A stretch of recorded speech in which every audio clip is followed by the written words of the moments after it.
Boa noite, irmãos. Deus é o Senhor dos céus e da terra, Senhor de todas as coisas. Se você pensa que você veio aqui hoje porque você quis vir, ou porque você decidiu, ou porque o seu filho pediu, sua mulher mandou, seu marido insistiu, você está totalmente equivocado ou equivocada. Você hoje veio aqui porque o Senhor te trouxe, porque Ele é o Senhor. E como Ele é o Senhor, todas as coisas Ele tem em suas mãos. E se Ele te trouxe aqui, Ele quer falar com você. E porque Ele quer falar com você, preste atenção. Vamos abrir as nossas Bíblias no livro de Neemias, no capítulo 8. Neemias, capítulo 8. Há 15 dias atrás, eu preguei sobre Neemias 8:10. A alegria do Senhor é a nossa força. Hoje eu quero voltar ao capítulo 8 de Neemias. Quero pregar pela segunda vez sobre esse texto de Neemias, não mais sobre o verso 10. Quero falar sobre o capítulo 8, de 1 a 12. Quero falar hoje sobre tempo de reconstruções. E se houver uma nova oportunidade, se Deus assim permitir, eu quero fechar a tríade falando sobre reconstruindo as suas muralhas. Seria um terceiro estudo sobre Neemias numa próxima oportunidade que houver, se não ferir a programação já estabelecida. Vamos ficar de pé, irmãos, e vamos ler esse trecho. Quem é crente está com a Bíblia aí, diga amém. Amém. Quem é crente esqueceu a Bíblia pode dizer amém também. Amém. E quem é crente agora que trouxe a Bíblia, estica a Bíblia aí para o outro crente que não trouxe a Bíblia, mas vai trazer na próxima vez, sem dúvida nenhuma. Em chegando o 7º mês, Neemias capítulo 8, de 1 a 12. Em chegando o 7º mês, estando os filhos de Israel nas suas cidades, todo o povo se ajuntou como um só homem na praça, diante da porta das águas, e disseram a Esdras, o escriba, que trouxesse o livro da lei de Moisés, que o Senhor tinha prescrito a Israel. Esdras, o sacerdote, trouxe a lei perante a congregação, tanto de homens como de mulheres e de todos os que eram capazes de entender o que ouviam. Você é capaz de entender o que você está ouvindo? Amém? Era o primeiro dia do 7º mês, e leu no livro, diante da praça, que está à fronteira à porta das águas, desde as 6 da manhã até o meio-dia, perante homens, mulheres e os que podiam entender, e todo o povo tinha os ouvidos atentos ao livro da lei. Esdras, o escriba, estava num púlpito de madeira que fizeram para aquele fim. Estavam em pé junto a ele à sua direita Matitias, Sema, Anaías, Urias, Ilquias e Maazéias, e à sua esquerda Pedaías, Misael, Malquias, Assum, Rasbadana, Zacarias e Mesulão. Esdras abriu o livro à vista de todo o povo, porque estava acima dele, como eu estou aqui agora nessa situação diante de vocês. E abrindo ele a palavra, todo o povo se pôs em pé. Esdras bendisse ao Senhor, o grande Deus, e todo o povo respondeu: Amém. Amém. E levantando as mãos, inclinaram-se e adoraram o Senhor com o rosto em terra. E Jesua, Bani, Serebias, Jamim, Acube, Sabetai, Odias, Maazéias, Quelita, Azarias, Josadab, Hanã, Pelaías e os levitas ensinavam o povo na lei, e o povo estava no seu lugar. Leram no livro, na lei de Deus, claramente dando explicações, de maneira que entendessem o que se lia. Neemias, que era o governador, e Esdras, o sacerdote e escriba, e os levitas, que ensinavam todo o povo, lhe disseram: esse dia é consagrado ao Senhor vosso Deus, pelo que não pranteeis, nem choreis, porque todo o povo chorava, ouvindo as palavras da lei. Disse-lhes mais: ide, Comei carnes gordas, tomai bebidas doces, enviai porções aos que não têm nada preparado para si, porque esse dia ele é consagrado ao nosso Senhor. Portanto, não vos entristeçais, porque a alegria do Senhor é a vossa força. Os levitas fizeram calar todo o povo, dizendo: calai-vos, porque este dia é santo, não estejais contristados. Então todo o povo se foi a comer, a beber, a enviar porções e a regozijar-se grandemente. Por quê? Porque tinham entendido as palavras que lhes foram explicadas. Ó Senhor, louvado seja o teu nome por esse momento aqui diante de ti, diante da tua palavra. Em nome de Jesus nós amarramos agora todos os principados e potestades, todos os espíritos demoníacos que possam estar incomodados e querendo incomodar e perturbar o teu povo. Em nome de Jesus amarramos e ordenamos que fiquem onde estão, banidos da presença do povo, desta casa que é do Senhor. E clamamos ao Espírito Santo de Deus que sopre sobre nós, sopre um sopro fresco, novo, rico, que nos ilumine, nos alimente, nos vivifique, nos esclareça. Encha a nossa alma de alegria, de consolo, de conforto, de luz, de esclarecimento. Em nome de Jesus. Amém. Amém. Vamos sentar, irmãos. Por favor, silencie o seu celular, desligue o seu ai alguma coisa.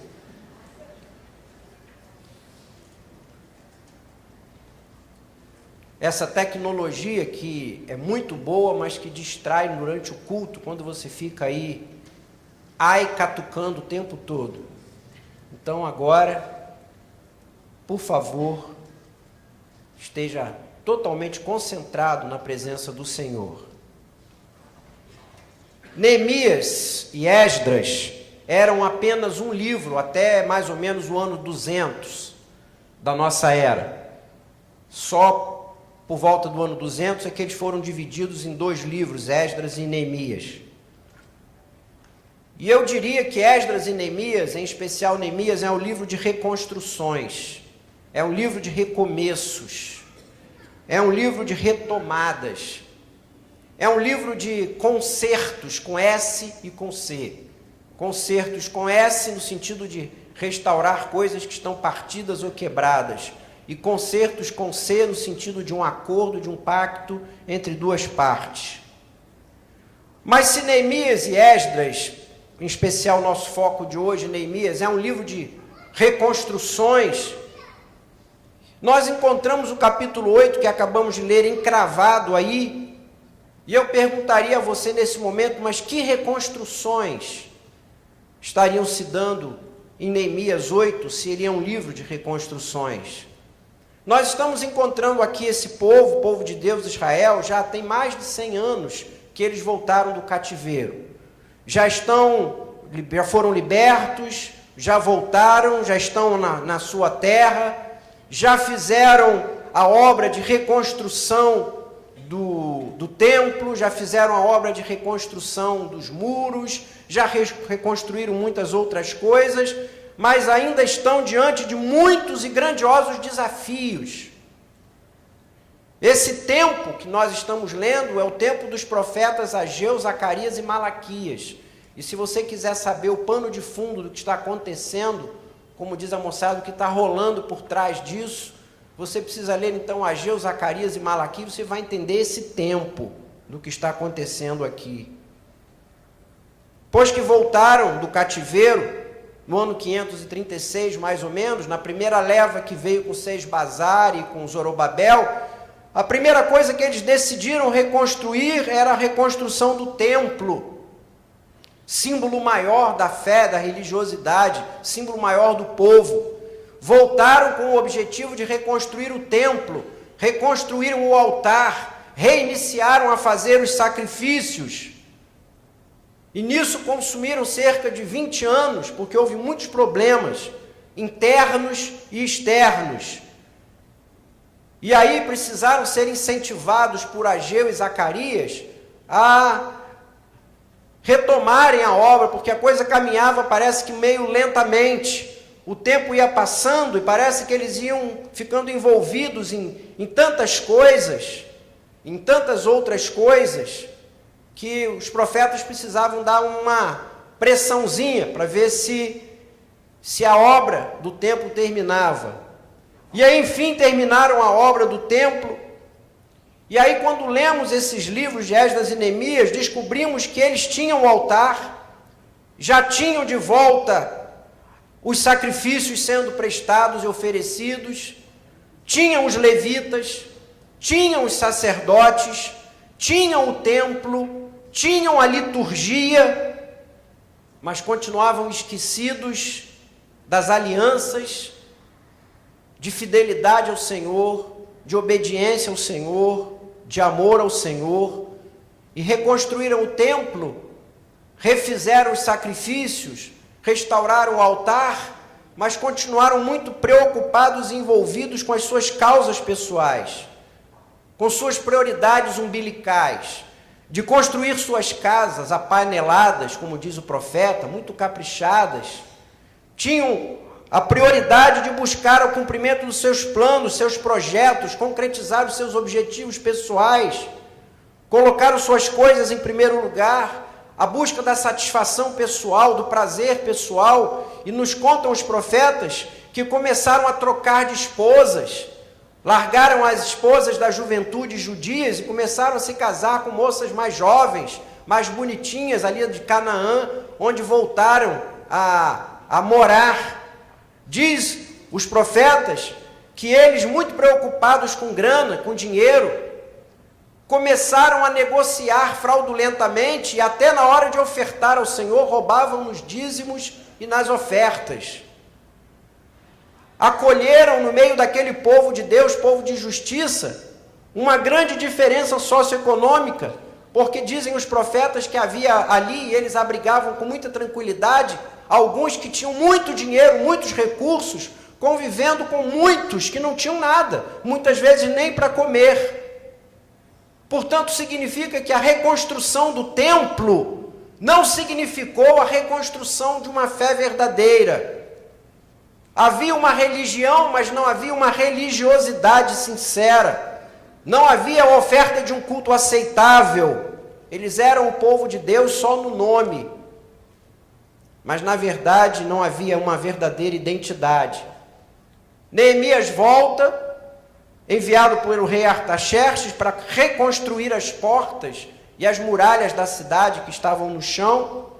E as portas e as muralhas de uma cidade, na antiguidade, representavam a segurança, a independência de um povo que ali estava cercado, fechado e abrigado, proteção, autonomia, controle, limites, confiança. Muralhas e portas significavam segurança, segurança interior, segurança da família, segurança nacional, garantia da sua propriedade privada, tranquilidade, cidadania, paz.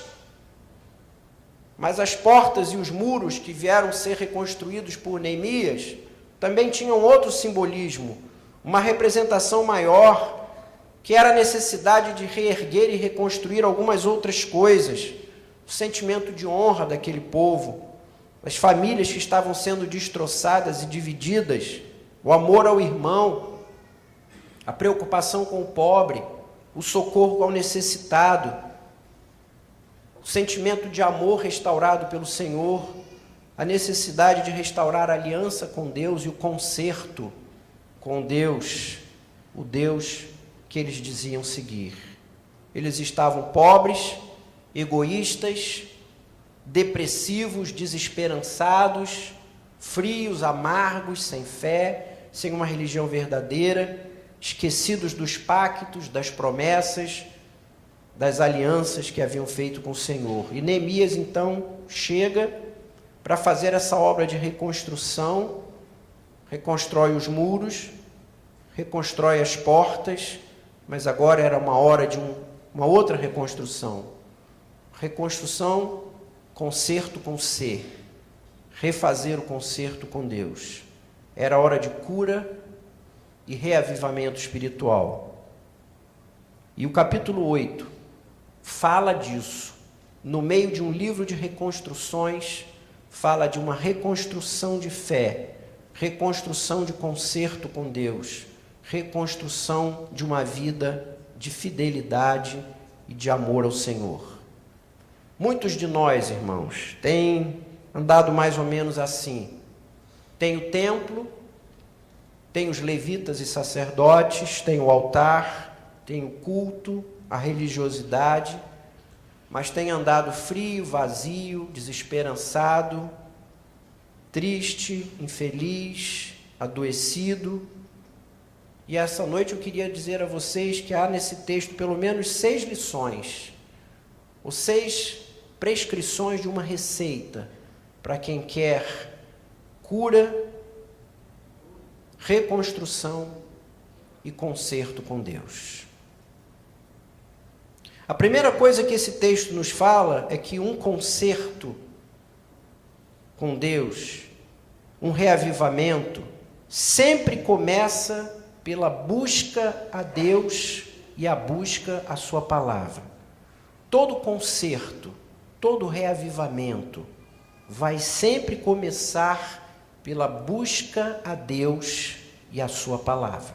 Vejam aí o verso 1 e o verso 2.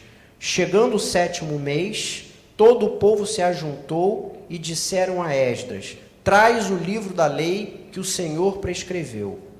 Queremos ouvir a palavra do Deus. Tudo começa quando reconhecemos que necessitamos tremendamente, fundamentalmente, de estar na presença de Deus e ouvir a voz de Deus.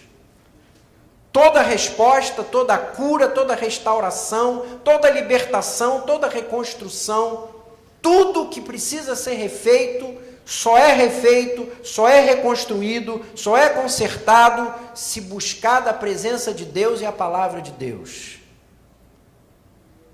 Traumas, medos, doenças, fracassos, perdas, frieza espiritual, decepções, injustiças, traições, depressões, tudo precisa de um encontro com o Senhor e com a sua palavra. Mais do que os médicos, terapeutas, os remedinhos tarja preta, uma viagem, um cruzeiro às Bahamas, ao Caribe, mais do que amigos bons e importantes, mais do que uma conta bancária recheada, mais do que amigos muito influentes, a presença do Senhor, ouvir a voz de Deus é o que realmente nos cura.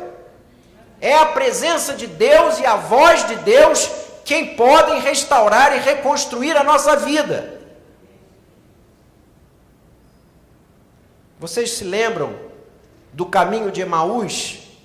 Daqueles 2 discípulos que tinham visto na cruz o fim de tudo, que acharam que com a morte de Jesus tudo morreu, tudo acabou, e ficaram deprimidos, vazios, sofridos. Parecia que na alma deles havia um buraco enorme, uma depressão tremenda. A palavra nos conta que foi a presença de Jesus ali no meio, o ensino e a voz do Senhor, partindo o pão e ministrando, quem curou e restaurou a vida daqueles discípulos. Vocês lembram de João 21, de Pedro, que 3 vezes negou o Senhor e por isso entrou numa crise emocional, espiritual, ao ponto de chutar o balde, como a gente diz popularmente, largar tudo, abrir mão da fé, da vocação, do ministério, voltar para a praia, voltar para o barco, voltar para as redes. E a cura dele se deu quando Jesus foi até ele, e ele ficou cara a cara na presença do Senhor, e o Senhor fez a ele ouvir a sua voz e disse: tu me amas, tu me amas, tu me amas. E a presença do Senhor e a voz do Senhor foi que restauraram a vida, o ministério, as emoções de Pedro. Houve um momento aqui, pelo que nos conta Neemias 8, em que pelo Espírito Santo o povo de Deus se conscientizou de que aquele estado terrível que eles viviam, de frieza, de abandono da fé, do conserto com Deus, precisava de uma restauração, que mais do que reconstruir os muros, as portas e o templo, eles precisavam reerguer princípios e alicerces morais, sociais e espirituais. E então diz o texto que unanimemente procuraram Esdras e pediram que ele trouxesse a palavra de Deus. Há uma coisa linda aqui, irmão, se você prestou atenção, acho que talvez não tenha prestado, a última frase do verso 2, que está contando essa decisão de buscarem a presença de Deus e a palavra de Deus, diz o verso 2 na sua última frase: e era o primeiro dia do 7º mês. Quando eles fizeram isso, decidiram dar um basta naquele estado em que se encontravam, movidos pelo Espírito, diz o texto, era o primeiro dia do 7º mês. E você vai dizer, e daí? E daí que esse momento, o primeiro dia do 7º mês, era o início do ano civil para os judeus. Em outras palavras, isso se deu no dia 1º de janeiro deles. Neemias está escrevendo esse fato, contando esse relato, relatando isso, ele faz questão de anotar aí que essa decisão de buscar a face de Deus, buscar ouvir a voz de Deus, essa decisão que o povo tomou no primeiro dia do ano. Ou seja, ali estava começando tudo de novo. Essa decisão foi tomada no momento em que eles estavam recomeçando tudo. Havia um recomeço da vida social, da vida familiar, havia as novas decisões, os novos planos, os novos projetos de trabalho, de estudo, de lazer. Eles estavam relacionando suas novas prioridades, seus novos sonhos, seus novos projetos, tomando novas disposições. Era o início do ano. E então, no início do ano, no primeiro dia do ano, eles decidiram que precisavam estar na presença de Deus e buscando ouvir a vontade e a voz de Deus. Em outras palavras, o que o texto está nos dizendo é que essa reconstrução espiritual, esse reconcerto com Deus, se fez no momento chave, no momento em que eles estavam dando início a um novo ano. Eles estavam tomando a disposição e a decisão de que iam iniciar tudo novo, num ano novo, num projeto novo, diante de Deus e diante da vontade de Deus. E aqui está o início da bênção. É quando nós descobrimos e decidimos que tudo aquilo que precisamos começar, tudo aquilo que vamos dar início, sonhos, projetos, desafios, prioridades, precisam se dar diante de Deus e diante de ouvir a voz de Deus. Quanto mais o tempo tem passado, quanto mais as coisas vão acontecendo, mais as nossas lutas e as nossas dificuldades pessoais e familiares têm aumentado. Às vezes comento lá em casa que me dá a impressão que, escatologicamente falando, a gente está entrando no período do princípio das dores. É muita gente lutando, é muita dor, muito sofrimento, muito embaraço, muito laço, muita armadilha, muita dificuldade. Irmãos, quanto mais descobrimos que precisamos nos desvencilhar dessas coisas, mas precisamos nos conscientizar e decidir que precisamos andar na presença do Senhor e buscar a face do Senhor e buscar ouvir a palavra do Senhor, porque é na presença do Senhor e na sua palavra que haverá respostas, consolo, conforto. Mais do que buscar a presença do Senhor para receber dele a aprovação do que queremos fazer, precisamos mesmo buscar o Senhor para encontrar dele a direção e a vontade dele. Buscar o Senhor e dizer, Senhor, o que é que eu tenho que fazer? Para onde eu vou? O que eu decido? O que eu vou fazer? Quais são meus sonhos? Não é sonhar e levar o sonho para o Senhor aprovar, é estar na presença do Senhor dizendo, me dá os meus sonhos, me dá meus alvos, me dá minhas prioridades, me dá minhas decisões, vou para onde, vou como, vou com quem, vou quando, de que maneira. O início de um concerto com Deus, o início de um reavivamento, é quando a gente decide buscar a presença do Senhor e ouvir a sua voz. Amém? A segunda receita que esse capítulo aqui nos dá é que todo concerto vem quando decidimos estar juntos, em família, para esse encontro com Deus, para recebermos essa bênção de Deus.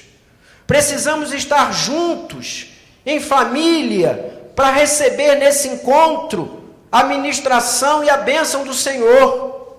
Verso 1 e o verso 2 dá duas lições para nós. Eu consigo ver aqui duas lições. A primeira, diz aí no verso 1, estando os filhos de Israel nas suas cidades, contudo todo o povo se ajuntou como um só homem. A primeira lição que eu vejo aqui é essa consciência unânime de que eles precisavam de Deus e da voz de Deus. Embora eles morassem em lugares bem diferentes, fossem o povo de Israel, mas não fosse um povo unânime, havia muitas diferenças, era um povo muito heterogêneo, cada um com seus problemas, suas lutas, suas dificuldades, morando longe, recursos diversos, diversos ânimos, comunicação difícil, locomoção difícil. No entanto, o texto diz que o Espírito Santo soprou naquele momento sobre eles, de maneira que veio sobre eles uma unânime consciência de que todos precisavam da mesma coisa. Como um só homem, todo o povo procurou Esdras e disse: eu quero de Deus. Abre a palavra, ministra a palavra. Nossa resposta, nossa cura, nossa solução está no Senhor nosso Deus e na sua palavra. Houve aqui uma consciência unânime de que aquela era a necessidade de todos, e todos conjuntamente entenderam isso. Mas há uma segunda lição nesse texto, não só de que houve uma consciência unânime, mas houve uma presença unânime. É a segunda lição. Se você olhar para o texto com cuidado que nós lemos nos 12 versos, 8 vezes aparecem as palavras todos e juntos. 8 vezes nesses 12 versos aparece todos e juntos. O que é isso? Eles entenderam que a ênfase não era que eles deviam estar divididos. Quando decidiram buscar o Senhor, ouvir a voz do Senhor, ouvir a ministração da palavra, entenderam que eles precisavam todos estar juntos. Não fizeram turnos, não fizeram escalas, do tipo, olha, eu vou de manhã e você vai à noite. Olha, vamos fazer o seguinte, nossa família é grande, metade vai de manhã, quem fica em casa faz o almoço, e a outra metade vai à noite, aqueles que ficaram em casa, porque eu já sei que o culto é longo. Esdras e Neemias parecem um pouco o irmão Ângelo, vai falar muito, melhor fazer logo uma escala, vamos nos dividir. Não! O texto diz que não houve turno, não houve escala, não abriram mão da presença de ninguém, diz o texto com clareza e repetição, estavam ali, todos estavam juntos, até as crianças, não havia exceções, não deixaram brechas, não romperam os elos, todos estavam juntos na decisão de estarem na presença de Deus e ouvirem a voz de Deus. Irmãos, nós já temos estado divididos e separados demais. Já temos andado muito partidos, como pessoas, como famílias, como comunidade, como igreja. Quem tem nos ouvido? Quem tem nos ajudado? Quem tem nos amparado? Quem tem nos corrigido? Quem tem nos advertido? Quem é que tem nos apoiado, olhando olho no olho? Quem é que nos tem socorrido quando gritamos, ou quando nem gritamos, mudos estamos e frios, com tanto medo e atônitos? A quem buscamos quando estamos em dificuldades? Outra questão, onde andam os nossos filhos? Cadê nossas crianças? Cadê os nossos jovens? Quem verdadeiramente está criando e educando os nossos filhos? A quem temos entregue os nossos filhos? Quem está instruindo religiosamente os nossos filhos? De quem eles estão recebendo ministração? Temos apoiado a igreja? Temos apoiado aqueles aqui na igreja que têm feito educação com crianças, ou só criticamos, só nos omitimos? O diabo e o mundo já têm dividido demais as nossas casas, já têm esfacelado demais as nossas famílias. É hora de tomarmos uma decisão. Se queremos fazer um conserto, uma reconstrução da nossa vida diante de Deus, e decidimos estarmos juntos, sob os mesmos cuidados, sob a mesma ministração, sobre a mesma orientação.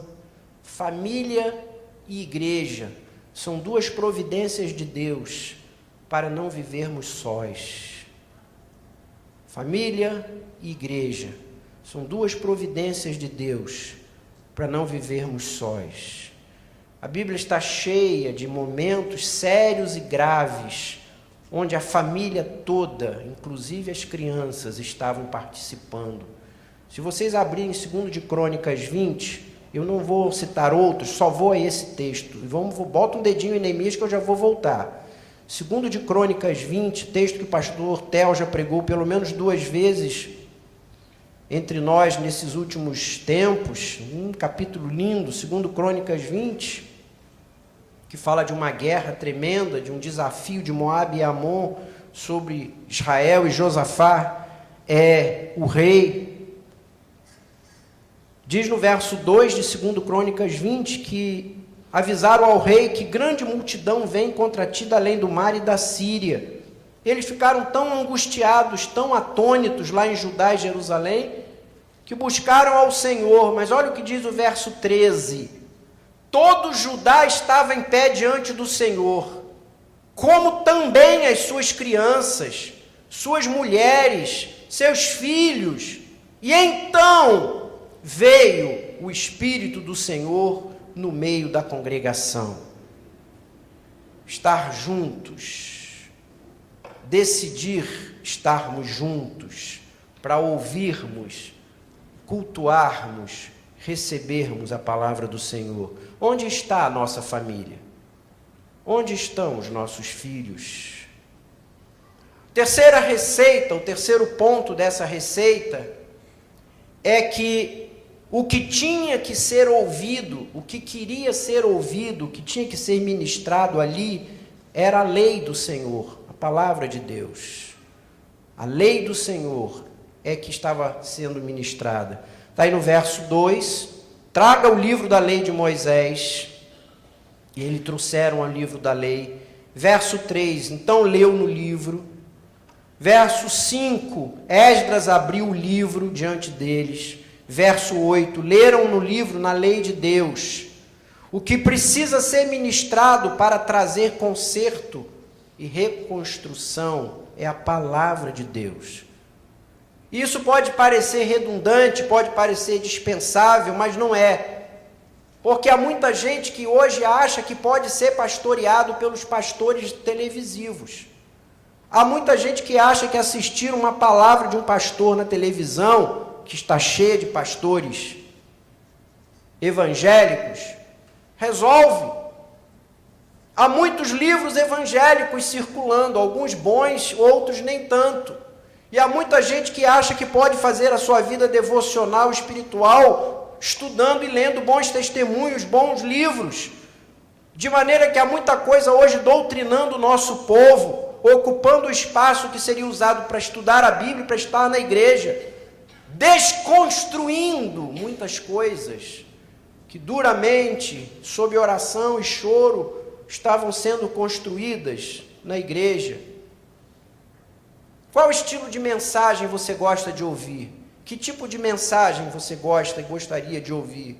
Sem dúvida nenhuma que nós gostamos de ouvir os afagos, uma palavra que não nos confronte, desafie, nos ponha contra a parede, nos faça pensar. Geralmente a gente gosta de palavras assim, que fazem um carinho na alma, que nos enchem de promessas, que nos fazem nos enlevar.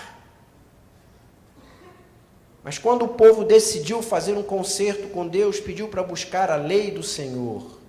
E a lei do Senhor é uma lei com os registros dos feitos de Deus e os preceitos do Senhor. O que nós estamos precisando, irmãos, é ouvir a ministração da palavra de Deus, dos preceitos do Senhor e dos feitos do Senhor. Precisamos voltar constantemente a ler e a meditar no que Deus fez, porque o que Deus fez é o que Ele faz, e o que Ele fez e o que Ele faz é o que Ele vai fazer na minha e na sua vida. Se você ouve, lê, medita no que Deus tem feito, no que Ele fez e no que Ele faz, você entende o que Ele pode fazer e o que está à sua disposição. Quando você lê as Escrituras e lê os requisitos e preceitos de Deus, você começa a entender quais são as orientações e as recomendações de Deus para a nossa vida. Como é que fugimos de doutrina? Quando falamos que vamos pregar sobre doutrina, ninguém gosta de ouvir doutrina. O nome já parece aquele raid que afasta as baratas. Lembra daquela propaganda na TV? Quando aparecia o nome raid, as baratas saíam correndo. Nós, às vezes, parecemos assim na igreja. Quando se fala que vai falar sobre doutrina, nossa orelha coça. A gente já acha que não é bem o que nós precisamos ouvir. Mas, irmãos, as doutrinas são os alicerces da fé, sobre os quais construímos os conceitos que vamos ter de Deus, as ideias que vamos fazer de Deus e do que está à nossa disposição, como Deus é, como Ele faz, o que Ele espera de nós, quais são as suas recomendações. E quando não temos doutrinas, quando não conhecemos Deus verdadeiramente como Ele é e o que Ele espera de nós, construímos uma fé como um castelo de cartas ou de dominó, que no primeiro sopro cai tudo. Hoje de manhã, ministrando o livro de Juízes aqui na escola dominical, citei Juízes capítulo 2, versos 7, 10 e 11. Você vai ler em casa porque eu não quero me estender. Juízes 2, 7, 10 e 11, diz lá o texto, que o Senhor recomendou a Moisés que escrevesse todo o livro da lei, com tudo aquilo que Deus tinha feito e tudo aquilo que Deus queria do povo. Depois que Moisés morre, Josué recebe esse livro, ele diz agora, pega esse livro e medita de dia e de noite, está Josué 1, 7, 8, medita de dia e de noite para andarem nesses caminhos, fazerem o que é certo e serem bem-sucedidos. Todo mundo quer ser bem-sucedido, todo mundo quer ser vitorioso, todo mundo quer ser próspero, pois a palavra de Deus diz que você quer ser bem-sucedido, vitorioso e próspero, ande segundo os caminhos do Senhor, consulte a palavra do Senhor, coloque a Bíblia do seu lado, na sua cabeça, na sua mente, no seu dia a dia, na sua meditação. Mas Juízes, que nos contam um tempo em que o povo de Deus andou longe de Deus, sobre cativeiro, nos conta no capítulo 2, versos 7, 10 e 11, que enquanto houve ministração por parte de Josué, e as pessoas cercando contemporaneamente Josué ouviram de Deus, andaram nos caminhos do Senhor. Mas quando as gerações seguintes vieram, e os pais não ensinaram os filhos, os pais não repetiram para os filhos as lições, os feitos do Senhor, as orientações do Senhor, porque não sabiam nada dos feitos do Senhor, não sabiam nada dos requisitos do Senhor, afastaram-se do Senhor e andaram por atrás de outros deuses. Quando decidimos fazer um concerto com o Senhor, quando decidimos que é tempo de reconstruir a nossa vida na presença de Deus, precisamos descobrir que precisamos gastar tempo e voltarmos para a palavra, para recebermos a palavra. A Bíblia nos conta que não só no tempo dos juízes, mas também no tempo dos reis, foi exatamente o abandono da lei do Senhor que levou o povo ao pecado, à idolatria, à frouxidão moral e à espiritualidade vazia. Lembram-se quando Josias mandou fazer a reforma no templo e descobre a Bíblia perdida, o livro da lei perdida? Quando recebem de novo o livro da lei e começam a ler, houve um quebrantamento, tal como houve o quebrantamento aqui em Neemias 8, e descobriram que eles estavam fazendo tudo errado, vivendo uma vida totalmente equivocada, porque estavam tendo culto, tendo igreja, tendo sacerdote, tendo oferta, mas não tinham palavra. E sem a palavra, não sabiam quais eram os feitos e os preceitos do Senhor. Tudo bem até aí, irmãos? Amém? Está todo mundo aí ainda? A quarta prescrição que o Neemias 8 nos dá para quem quer fazer concerto com Deus, agora vai ser um pouco de meia-culpa, olhando para nós, liderança, olhando para os nossos pastores, porque a quarta receita que esse livro, esse capítulo nos dá, é que os concertos com Deus, as reconstruções, precisam de uma ministração e de uma liderança ungida e bem preparada. O concerto e a reconstrução requer uma ministração e uma liderança ungida e preparada. E aí cabe a nós agora refletirmos sobre isso. Neemias, no capítulo 8, verso 4 em diante, diz que Esdras estava no púlpito ministrando, daí o nome de todos aqueles que ministravam ao lado dele. Ele abria o livro, ministrava, e todo o povo dizia amém, amém. E então os levitas e os outros líderes ensinavam o povo. E o verso 12 diz que depois que essa ministração feita por Esdras, Neemias, por esses líderes e levitas foi feita, então o povo foi comer, beber com grande alegria, porque tinham entendido as palavras que foram ministradas. Olha aqui, meu irmão. Se você olhar com bastante cuidado, vai ver que primeiro parece que a coisa é individualizada. Esdras trouxe a lei. Ele abriu o livro. Ele leu. Ele bendisse. Porém, logo, logo os verbos mudam, mostrando que ele não fez nada disso sozinho. Do verso 4 em diante, os verbos vão para o plural. Estavam junto dele os líderes que leram, ensinaram, prescreveram e explicaram. Portanto, junto com Esdras e Neemias, havia uma equipe coesa, ungida e bem preparada. E quando a ministração é feita com unção, com preparo, o povo, diz aí no verso 3, tinha os ouvidos atentos. Verso 3. A multidão ficou ali ouvindo atentamente. Verso 7. Eles permaneceram no seu lugar.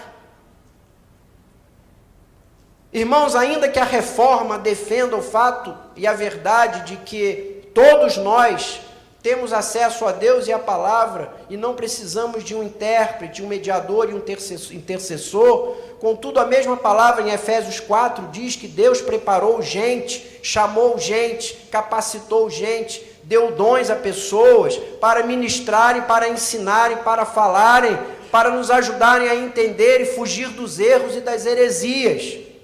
Portanto, precisamos da igreja, precisamos de ouvir a palavra do Senhor numa ministração comunitária, onde haja servos do Senhor, líderes bem escolhidos e bem preparados, capacitados, que entendem a sua vocação, o seu privilégio, sua responsabilidade e se preparam, oram, buscam a unção do Senhor para apresentarem a verdade com clareza e eficiência. A palavra de Deus diz em 1 de Pedro 3,15, santificai a Cristo em vossos corações, estando sempre preparados para responder a todo aquele que vos pedir a razão da esperança que há em vós. É nossa responsabilidade estar sempre preparado, em especial quem ministra, professores, líderes de células, diáconos, presbíteros, pastores, todos nós que temos responsabilidade de ministrar, precisamos entender que precisamos de preparo, unção, verdade e eficiência. 2 de Timóteo 2,24 diz, ora, é necessário que o servo do Senhor seja apto para instruir. Portanto, conserto e reconstrução não é apenas ministrar a palavra, mas é ministrar a palavra com clareza e com unção, porque é só assim que o povo de Deus é abençoado. Por que eu falo isso? Porque nós estamos aqui no púlpito e aqui embaixo, cheio de líderes. Nessa noite estão me ouvindo aqui professores, líderes de células, supervisores de células, professores de escola dominical, estão aqui me ouvindo. E quero lhes dizer nessa noite, com muita humildade, porque sei que eu estou precisando, estou falando para mim em primeiro lugar, que o ministério que recebemos de Deus é um ministério de grande responsabilidade, é um ministério de uma beleza enorme, que os anjos gostariam de ter e que o Senhor nos entregou, mas e que isso precisa da nossa parte de consciência, da grandeza, da responsabilidade que recebemos de ministrar na igreja, daqueles que estão diante de nós para ouvir a palavra, e que precisamos então estar conscientes que temos que ministrar com unção, com preparo e com clareza, e não fazer a obra do Senhor relaxadamente. Porque se queremos haver reconstrução, queremos perceber que há reavivamento entre nós, isso requer da nossa parte preparo e unção.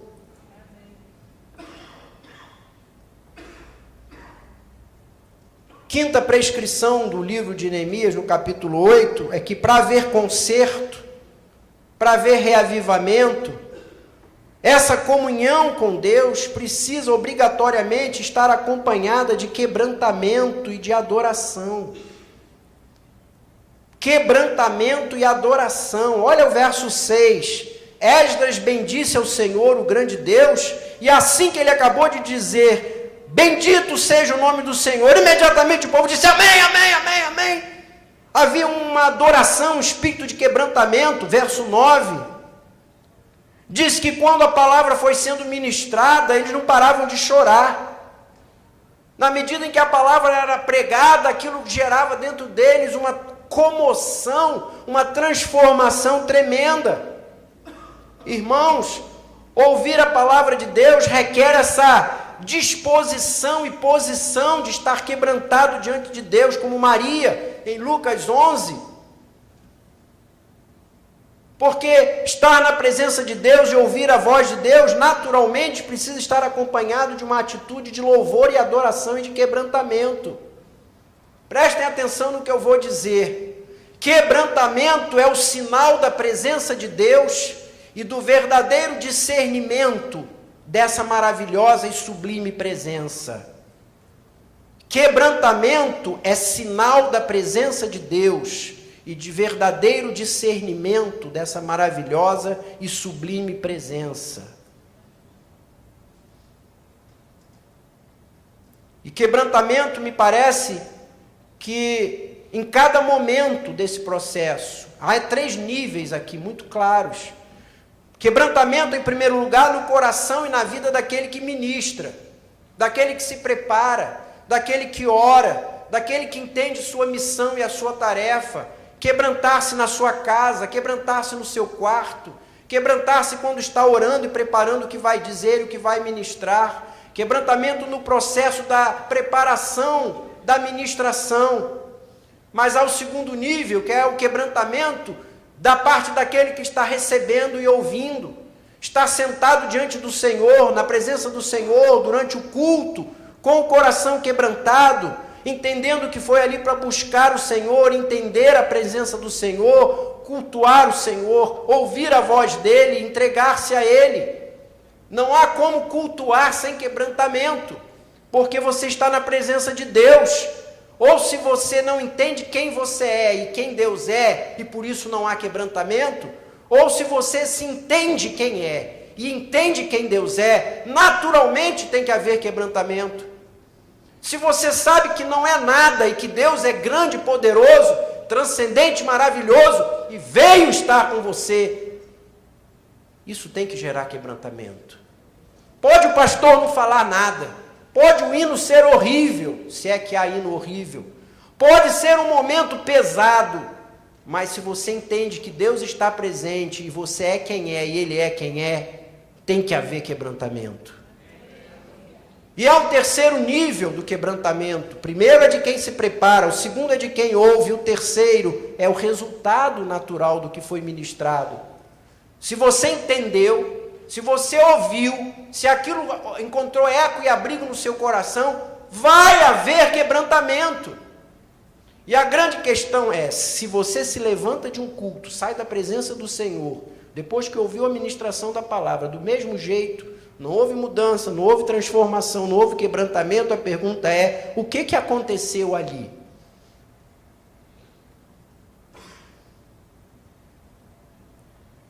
Portanto, é estar ali, estando ali. Você entende o que eu estou falando? É estar ali, estando ali, compreendendo aquele momento, entendendo quem está ali, a presença que está ali, tremenda, maravilhosa e grandiosa, de que Deus está ali.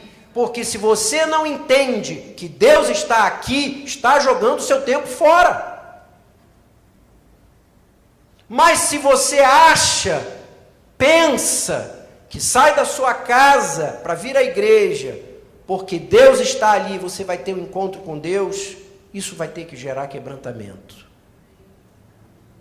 E concluo dizendo que a sexta lição, a sexta receita que esse texto nos dá, sobre um tempo de conserto, um tempo de reconstrução, é que inevitavelmente a decisão final, a disposição final óbvia é de levantar para obedecer e praticar. Verso 10, quando eles estavam quebrantados, então Esdras disse, olha, agora vai gente, não adianta ficar aqui louvando, cantando, chorando, com o rosto no chão, abraçando, cantando, agora vai embora gente, vão para casa, vão comer carnes gordas, bebidas doces, e olha, preocupem-se com aqueles que nada têm, esse dia consagrado ao Senhor, não fiquem chorando, a alegria do Senhor é a vossa força. Verso 13 em diante, até o 18, que não vou ler porque não vai dar tempo, diz que então no dia seguinte eles se levantaram e saíram fazendo tudo que tinha que ser feito. Construíram cabanas, distribuíram seus alimentos, distribuíram os recursos, moraram em cabanas de novo. Estou convencido, irmãos, que o nosso grande problema não é muito o receber, não é muito ouvir, estar assiduamente na igreja, atento às mensagens, aos estudos. Creio que o meu grande problema, talvez o nosso grande problema, seja essa disposição, essa decisão clara, inarredável, de que quando escuta, discerne que é Deus falando, não brincar com Deus, mas sair imediatamente para pôr em prática o que Deus falou, ou Ele é Deus ou não é. Se eu entendi que é do Senhor, a mim só me cabe uma decisão, vou levantar e vou fazer, e vou agir dessa maneira.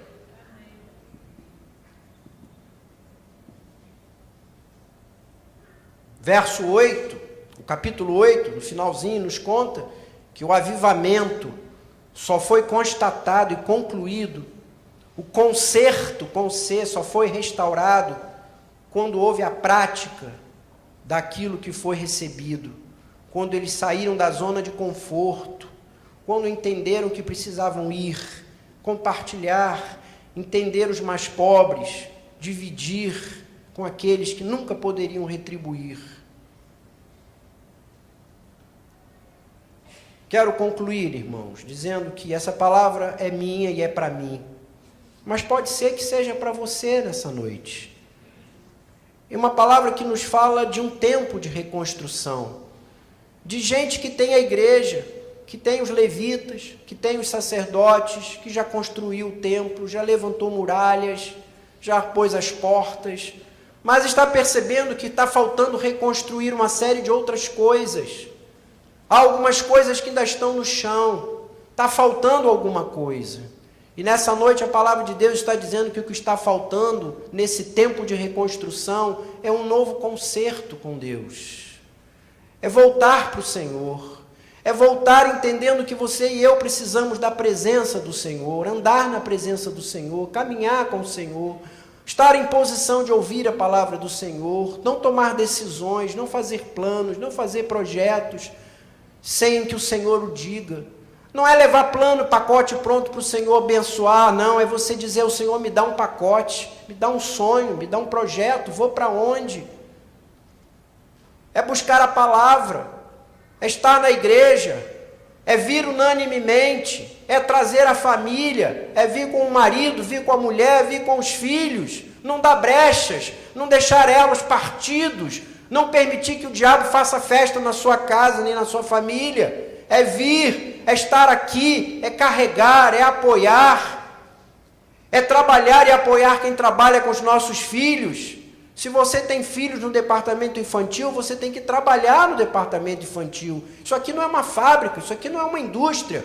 Aqui não se contrata funcionário para ministrar. Quem ministra aos nossos filhos são pessoas como eu e como você, que estão hoje abrindo mão de ouvir a palavra, porque estão lá embaixo com as crianças. E você e eu estamos aqui confortavelmente ouvindo a voz do Senhor.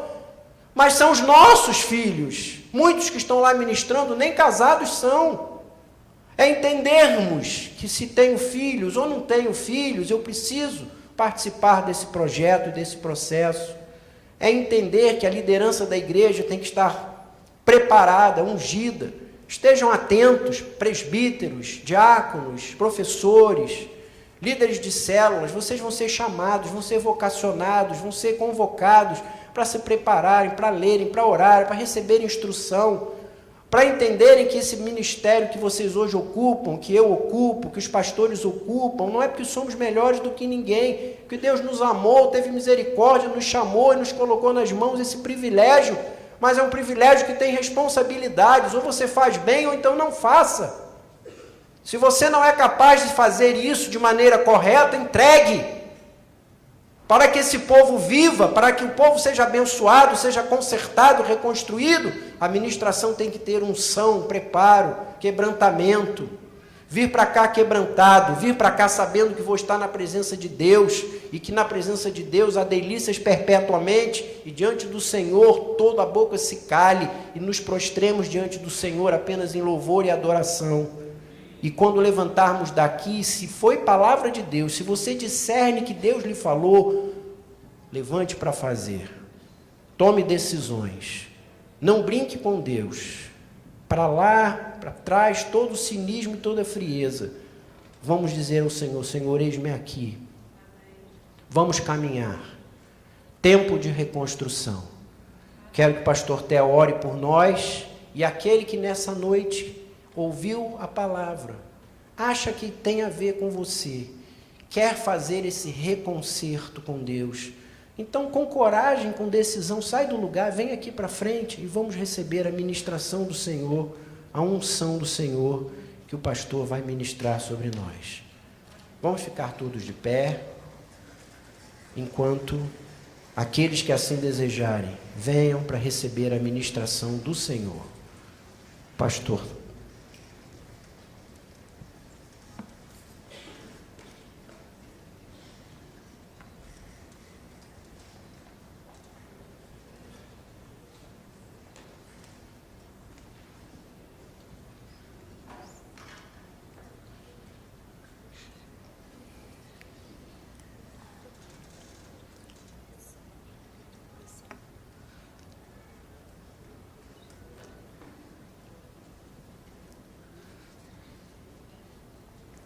Ó Senhor, estamos aqui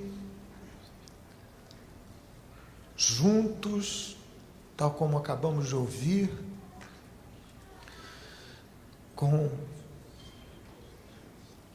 os corações dispostos diante do Teu santo e precioso altar, entendendo pelo Teu Espírito Santo que um concerto precisa acontecer, e é por isso que estamos nessa hora diante de Ti, dispostos, tão desejosos de que esse bendito, milagroso sopro do Espírito do Senhor venha sobre nós com grande e renovado poder. Ó Deus, já é hora do Senhor mudar pelas bases muitos aspectos das nossas vidas e da nossa preciosa e querida Igreja Betânia. Tanta coisa diante de Ti já se conquistou, mas, ó Deus, há um mundo a morrer ao nosso lado, aqui nessa vizinhança, essa cidade adoecida. Ó Deus querido, nós Te rogamos em nome de Jesus, que o impacto da Tua palavra nos toque a todos, avance por dentro das nossas casas, das nossas famílias, crianças sendo alcançadas, atingidas por esse bendito sopro do Espírito de Deus,